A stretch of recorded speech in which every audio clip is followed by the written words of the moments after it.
Corey, every year it feels like we see more sophisticated cybersecurity attacks from NotPetya in 2016 to WannaCry.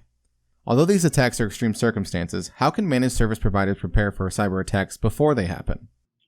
That's a really good question, Matt. And I like the way you framed that last part, saying prepare for cyber attacks before they happen, because I think everybody's starting to realize that we can't prevent them in today's age. I think as you look at the cyber attacks, everyone is realizing and kind of shifting to focus, not only trying to prevent the attacks, but also how do we recover for them, right? Because you'll hear phrases in the industry that are not if, it's when, right? Because these cyber attacks and these criminals, they're truly advancing the sophistication of their attacks. We only have an hour or so to talk, Matt, and I could probably talk about this question for the whole hour, but a few key areas that I think that MSPs could truly prepare for cyber attacks are a couple fold.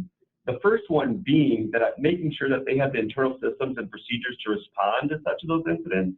I think you're seeing in the news that a lot of these attacks are actually starting from within inside these MSPs, and that these criminals are getting a hold of their RMN systems, right? So it's truly making sure that those MSPs have potentially an incident response team and plan to be able to quickly respond to those and detect those attacks.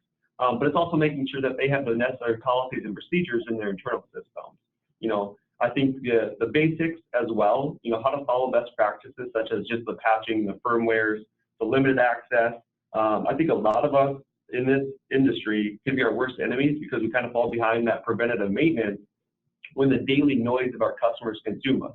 So it's truly making sure that we're doing that preventative maintenance for our customers and making sure that our internal resources and systems have the necessary limitations and the necessary two-factor authentication and things to make sure that these criminals can't get into the systems.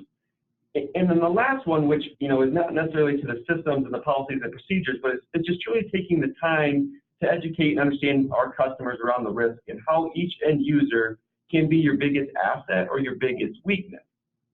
And so this includes educating them on best practices in terms of email and what to look for, not what to click on, but it's also making sure to help educate some of our end customers that we may have to sacrifice some convenience to make sure that we have the necessary security with our hardware and software.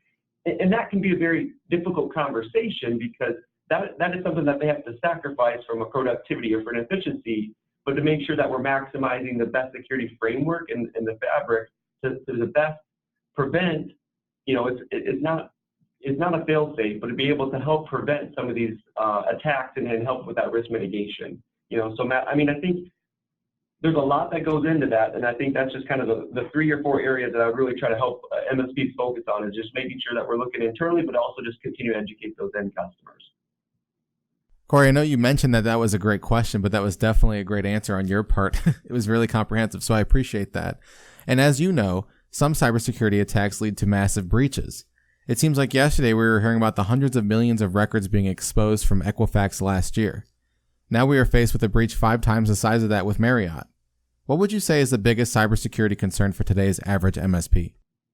The biggest concern, that's a really tough question, and I think there's a lot of opinions out there, and it's just kind of interesting, as we kind of work through this question, Matt, is, we just saw recent ones come out in this last week, right? You saw some credit card breach come out. They're coming out at a faster pace than we can keep up with, right? And so I think I tend to agree with the majority of the channel on the biggest concern when I say it truly is the end user, right? Like I kind of mentioned that previous question, the end user, the individual that's behind that computer, they can be your biggest strength or your biggest weakness, right? And so you're seeing a lot of these breaches are happening because someone in an organization clicked on an email that exposed their credentials or allowed a hacker to gain access into that internal system. So as we in the channel are the trusted advisors of the IT of our end customers, MSPs truly need to make an effort to educate those end users on not only to what to look for, but if something truly looks funny or fishy, no pun intended there, that they truly just stop and ask that question. I think a lot of us, and myself included, we get consumed in the day-to-day, right? We're in that hamster wheel, kind of run as fast as that we can, and we just click on anything that we see, but it's truly taking a step back, looking at something, something does look suspicious, making sure that we, raise our hand and reach out to our office manager, or better yet, call your MSP or your help desk and say, hey, is this right? Should I click on this? So that way then we can obviously investigate, right? So I think a lot of the industry is really trying to focus more on how do we educate the end users and these organizations that we support on what to look for and what are the risks that could happen if something does occur. Because no technology in the world can stop an individual from clicking on something or exposing information that they shouldn't.